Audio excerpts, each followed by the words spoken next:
नमस्कार।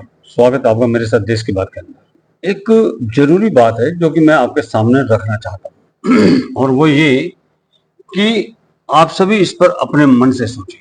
मुझे लगता है कि मेरे पास एक इतना बड़ा क्रम है, लेकिन मैंने इसे कभी भी सार्वजनिक रूप से नहीं देखा। या तो लोग डरते हैं या फिर वो भी इसी का हिस्सा है। वो ये भी नहीं चाहते कि हम इसके खिलाफ जाएं, बस यहीं तक करें, उससे आगे ना जाएं। ये उन लोगों की भावना है। 25 फरवरी 1968, क्या किसी को ये तारीख याद है? ऐसी कोई तारीख नहीं है, कोई स्पेशल, कि जिस पर कोई बड़ी ऐतिहासिक घटना घटी हो, लेकिन ये राजनीतिक घटनाओं का एक क्रम है, इसलिए ये महत्वपूर्ण भी है। दरअसल राजीव गांधी की शादी 25 फरवरी 1968 को हुई थी। आप सोच रहे होंगे कि इसका राजीव गांधी की शादी से क्या लेना देना है, लेकिन मैं आपको बता रहा हूं क्योंकि मेरा इससे बहुत कुछ लेना देना है।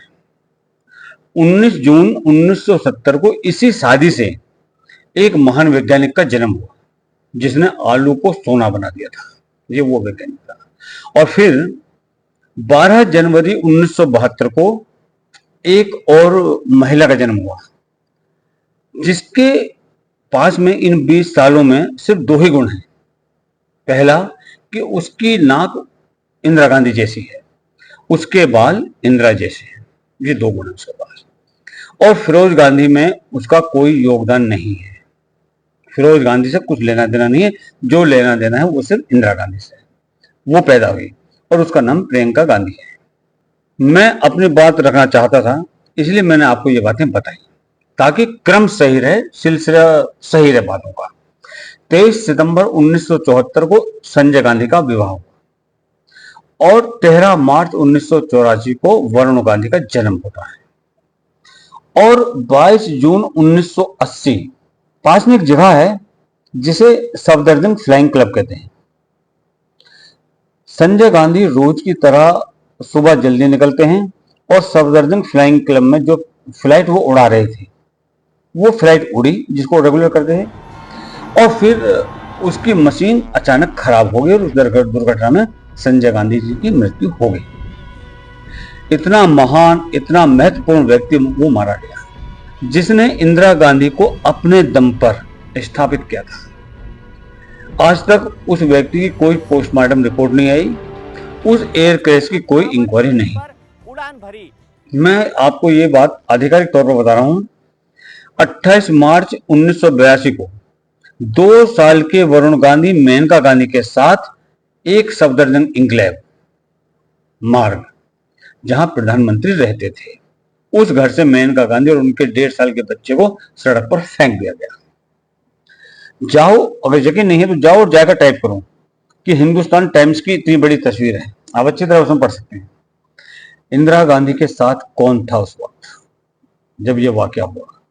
31 अक्टूबर 1994 को सुबह 9:30 बजे श्रीमती इंदिरा गांधी का एक इंटरव्यू फिक्स था, जो एक विदेशी मीडिया लेने के लिए आई हुई थी।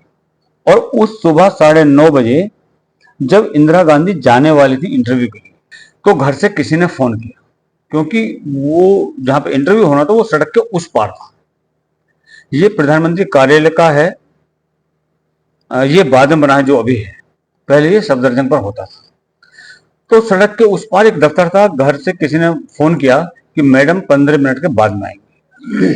ये किसने किया, क्यों किया, कोई पता नहीं। 15 मिनट इंटरव्यू लेट हुआ। श्रीमती इंदिरा गांधी घर से बाहर आई और फिर उनकी हत्या कर दी गई।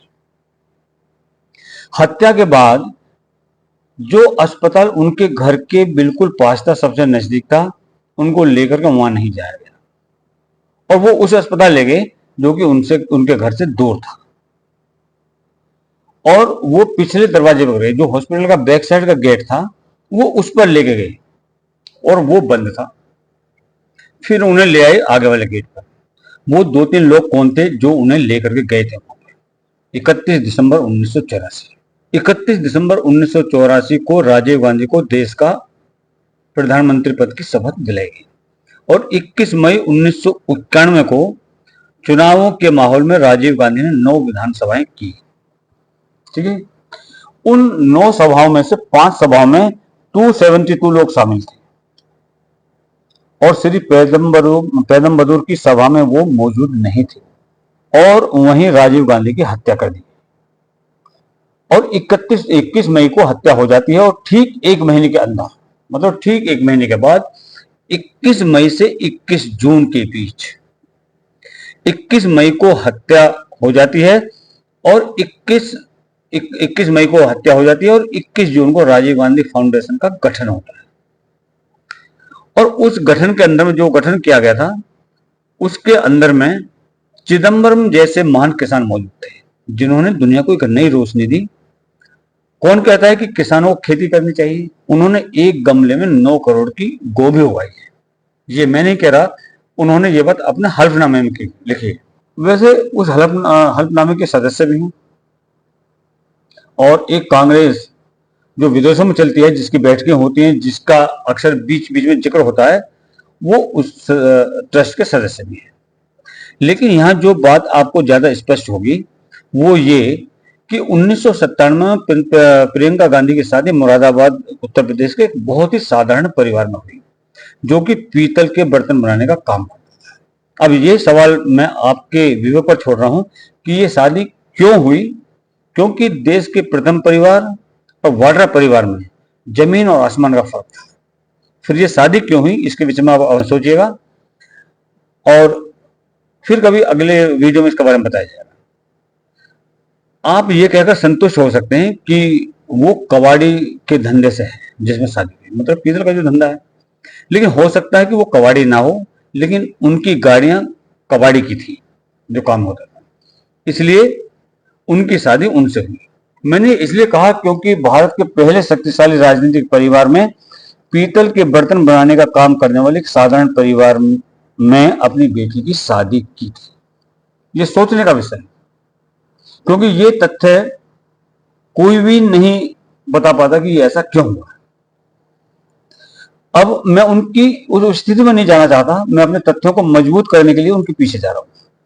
1997 में उनकी शादी रॉबर्ट वाड्रा से हुई और 21 जून 2000 को हमारे देश में यह घटना घटी। मैं उन्हें तब से जानता हूं और ये तो मेरे होश में आने के बहुत दिन बाद की बात है, ऐसा नहीं है कि उस समय मीडिया था। 11 जून साल 2000 दिन रविवार, वक्त शाम के करीब 4:30 बजे दौसा से जयपुर के रास्ते भंडाना गांव के पास सड़क हादसे में राजेश पायलट की मौत हो गई। हादसे से पहले वो कार से बांदीकुई जा रहे थे, लेकिन अचानक दिल्ली से आई एक कॉल की वजह से राजेश पायलट ने प्लान बदला और यूटर्न लेकर जयपुर एयरपोर्ट के लिए रवाना हो गए। हादसे के दौरान उस समय मौजूद तत्कालीन विधायक महेंद्र मीणा और कांग्रेस के जिला उपाध्यक्ष रामजी लाल ओड भी मौजूद थे। हंसी मजाक चल रहा था, लेकिन अचानक सब कुछ बदल गया। जयपुर से आराम से चल रहे थे, कोई दिक्कत नहीं थी। एस्कॉर्ट की गाड़ी आगे चल रही थी। 6 बजे से बाद की बात है, कुछ धीरे धीरे बारिश भी हो रही थी और जयपुर की साइड से एक टैंकर आ रहा था। टैंकर के पीछे से एक रोडवेज ने ओवरटेक किया और वो ओवरटेक इस कंडीशन में था कि पायलट साहब गाड़ी को कंट्रोल नहीं कर पा रहे थे, क्योंकि साइड में एक ट्रैक्टर था तो इस साइड में नहीं बचा पाए और जितनी गाड़ियों काटी जा सकती थी काटी और सामने से आके रोड में घुस गए। राजस्थान कांग्रेस के दिग्गज नेता राजेश पायलट ने भैंसों के तबेले से लेकर फाइटर जेट के पायलट और फिर केंद्रीय मंत्री तक का शानदार सफर तय किया। जब मैं मीडिया में था, देश की सबसे प्रतिभाशाली युवा, जो देश का सबसे प्रतिभाशाली युवा थे, जो वायुसेना का स्क्वाड्रन लीडर था, वो वायुसेना को छोड़ करके राजनीति में आ गया था और देश के गृह मंत्री राजेश पायलट कार से दिल्ली से रवाना होते हैं।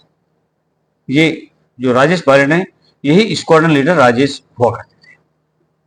हमारे देश में एक टच पॉइंट नेता, एक 200 साल पहले अगर किसी के घर का कोई व्यक्ति सदस्य, सांसद था या एमएलए था, तो उसका रुतबा भी 200 साल तक रहता है।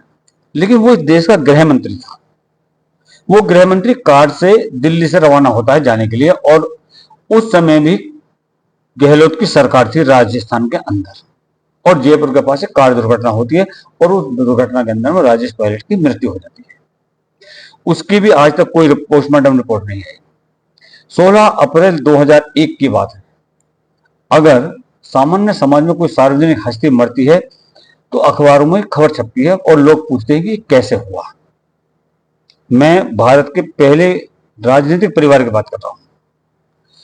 16 अप्रैल 2001 को देश के सबसे ताकतवर परिवार की बेटी, जिसकी शादी वाड्रा से हुई थी, वाड्रा की बहन और प्रियंका गांधी की ननद कार से दिल्ली रवाना हुई।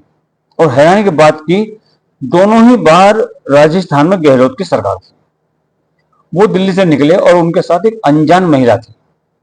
ये उस कार में मिली जो कार जल गई थी। अलवर के पास एक छोटी सी बस्ती है जिसे बिहुर कहते हैं।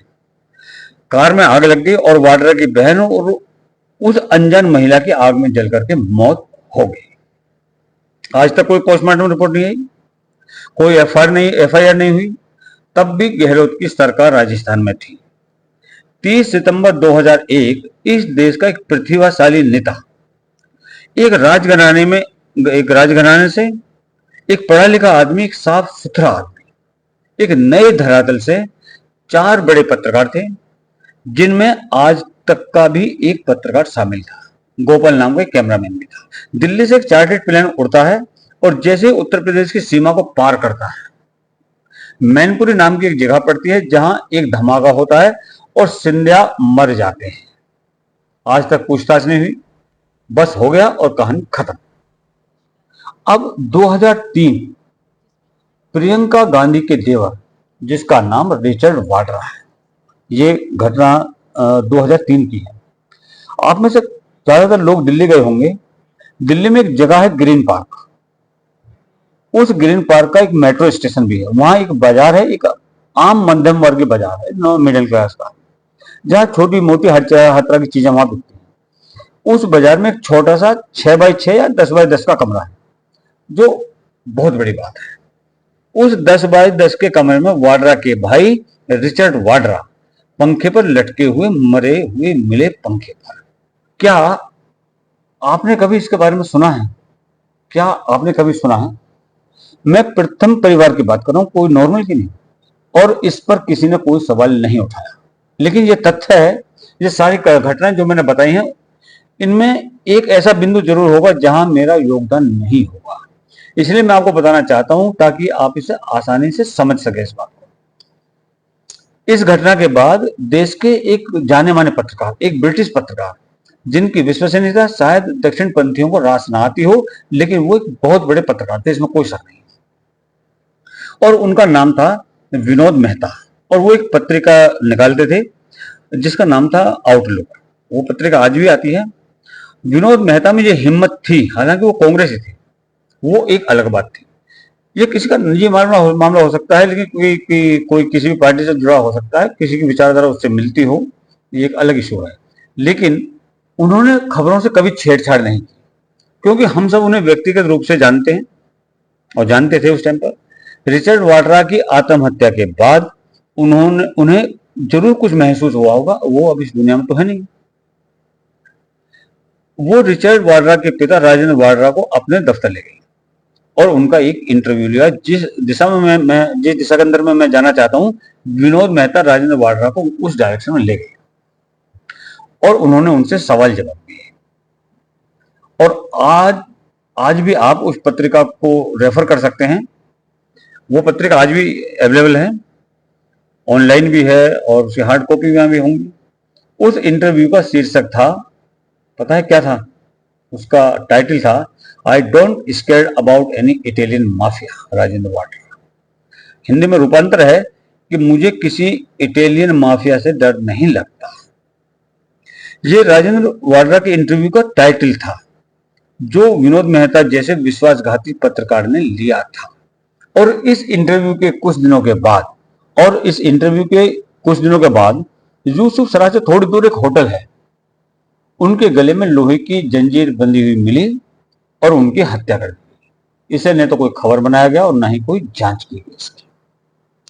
लगातार मौतें होती रही, लेकिन खबर आई और अगले दिन बात खत्म हो गई। एक दिन खबर चली और बात खत्म। लेकिन उसी परिवार में एक महिला जिंदा है। क्या आप जानते हैं वो कौन है? वो महिला है वाड्रा की मां। आप बता सकते हैं कौन है वो? किसी को अगर आइडिया हो तो कौन है? वाड्रा की मां भारतीय नहीं, वो किसी दूसरे देश की नहीं है। उसके अलावा पूरा परिवार मारा गया उस औरत के अलावा। और आज तक किसी ने ये नहीं पूछा कि ये हुआ कैसे। लेकिन वो प्रधानमंत्री नहीं थी, वो सब कुछ नहीं थी। फिर भी जब राजीव गांधी की हत्या हुई, राजीव गांधी और किसी और के पति हो सकते थे, कुछ किसी के बेटे हो सकते थे, लेकिन राजीव गांधी इस देश के प्रधानमंत्री थे। तब भी आज तक कोई जांच नहीं हुई, कोई इंक्वायरी नहीं हुई, लेकिन वो महिला मर गई और उसके अंदर का खून का सागर उमड़ पड़ा। और जिन लोगों ने राजीव गांधी की हत्या की, उस औरत ने उनको माफ कर दिया। सुप्रीम कोर्ट जाए भाड़ में, प्रधानमंत्री मारे गए वो जाए भाड़ में, उसने उनको माफ कर दिया, लेकिन उन्हें छोड़ दिया गया। यह है उस दौर की घटनाएं अपने देश के बारे में, जिसे न तो कोई जानता है और ना ही कोई पढ़ाता है। इन बातों को कितने लोग हैं जो जानते हैं या जानने की कोशिश करते हैं। जय हिंद, जय भारत, जय श्री राम।